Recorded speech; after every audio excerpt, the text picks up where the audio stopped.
तुम्ही इथं बुक लावा. तुमचं मी बरोबर आहे. शिवसेना सिसोदिया भारतीय जनता पार्टीचा जवळजवळ मी 40 वर्षापासूनचा कार्यकर्ता आहे. प्रत्येक वेळेस पक्षानं जो आदेश देईल, ज्याप्रमाणे पक्ष आदेश देईल त्याप्रमाणे आम्ही वागत गेलेलो आहे.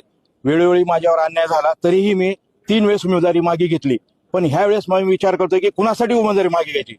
जर प्रत्येक वेळी जर आयात उमेदवार येत असेल आणि स्थानिकच्या लोकांना, जुन्या निष्ठावंत लोकांना जर न्याय मिळत नसेल, त्यांच्या न्याय हक्कासाठी मी प्रभाग 8ब मधून, जो की भारतीय जनता पार्टीमध्ये असताना काँग्रेसमध्ये प्रवेश केला आणि काँग्रेसमध्ये जात असताना भारतीय जनता पक्षाचा ध्वज पायदळी तुडवून जो पक्ष प्रवेश करतो आणि त्याला जर काहीतरी आर्थिक व्यवहार करून जर पार्टी पक्षामध्ये घेत असेल आणि पक्षात घेऊन जर त्याला तिकीट देत असेल तर त्या उमेदवाराच्या विरोधात माझी उमेदवारी पक्की आहे. आणि मी निष्ठावंत कार्यकर्ता म्हणून जनतेच्या समोर जाणार आहे. निष्ठावंत कार्यकर्ता आणि डुप्लिकेट कार्यकर्ता ती जनता ओळखेल आणि मला भरभरून मतदान करेल. मी जिंकल ह्या आशेवर मी भारतीय जनता पार्टीतर्फे आमचं एक स्वतंत्र पॅनल तयार केलेलं आहे अपक्षांचं.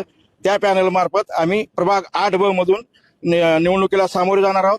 जर भारतीय जनता पार्टी निष्ठावंत कार्यकर्ती जर आघाडी झाली, नमो आघाडी ह्या नावाने आघाडी निर्माण करून आम्ही भारतीय जनता पार्टी निष्ठावंत गट म्हणून आम्ही महानगरपालिकेला निष्ठावंताला जे कोणी आता जे पदाधिकारी आहेत ज्यांनी विधानसभेच्या निवडणुकीमध्ये पक्षविरोधी कारवाया केल्या तेच आता सध्या प्रमुख आहेत आणि त्यांच्याच नेतृत्वाखाली हे इलेक्शन. नाव सांगायचे का? सगळ्यांना नाव माहिती आहेत. कोण आहे आता प्रमुख, कोण आहे निवडणूक प्रमुख, कोण आहे. वेळोवेळी निवडणूक प्रमुख ठरला असताना ऐन वेळेस निवडणूक प्रमुख का बदलला त्यांनी उत्तर द्यावं. त्यांना आर्थिक व्यवहार करता यावं म्हणून त्यांनी निवडणूक प्रमुख पद आपल्याकडे स्वतःकडे ठेवून घेतलं आणि मनमानी करून एकाच ह्याच्यामध्ये 2-2 कॅटेगरी, एकाच जातीचे 2-2 उमेदवार दिले. कशासाठी केलं हे? जवळजवळ 27 ते 28 उमेदवार एकाच जातीचे असताना माझ्याकडे जर ऐन वेळेस उचलून आणून उमेदवार दिली आणि मी एबी फॉर्म येईल म्हणून वाट बघत बसलोय. दुसऱ्या उमेदवाराला उमेदवारी दिली, त्याची उमेदवारी फायनल केली. हे तुम्हाला सगळ्या पत्रकाराला माहित आहे. ह्याचा निवडणूक प्रमुख कोण आहे, ह्याचा सूत्रधार कोण आहे, आर्थिक व्यवहार कसा झाला. बाहेरचे आमचे मागच्या वेळेसचे नगरसेवक, नाव घ्यायला घाबरायची गरज नाही ना. निवडणूक प्रमुख कोण आहे तुम्हाला माहित आहे. आमच्या निवडणूक प्रमुख कोण आहेत? संभाजी पाटील यांनी दबाव टाकून आणि निष्ठावंत कार्यकर्त्याला डावलून त्यांच्या बगल बच्चाला उमेदवारी दिली.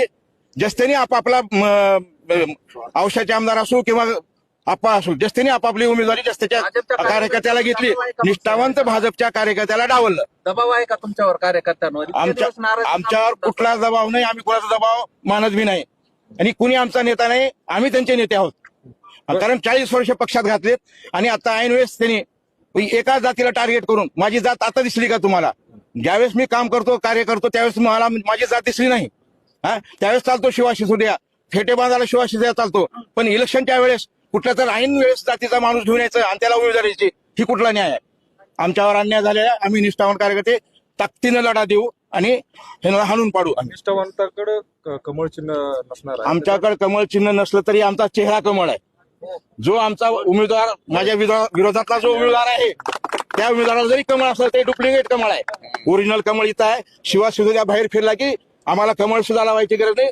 लोक ऑटोमॅटिकली म्हणतात की हे भाजपचे म्हणून मी त्याच्या विरोधात माझी उमेदवारी आहे. ज्याने पक्षाचा अपमान केला आणि त्याला तुम्ही उमेदवारी देताय, कुठल्या निकषावर तुम्ही उमेदवारी दिली?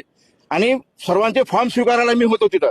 जवळजवळ 400 फॉर्म आले होते. त्यापैकी एकालाही उमेदवारी नाही. बाहेरचे ऐन वेळेस आणून उमेदवारी दिलेली आहे.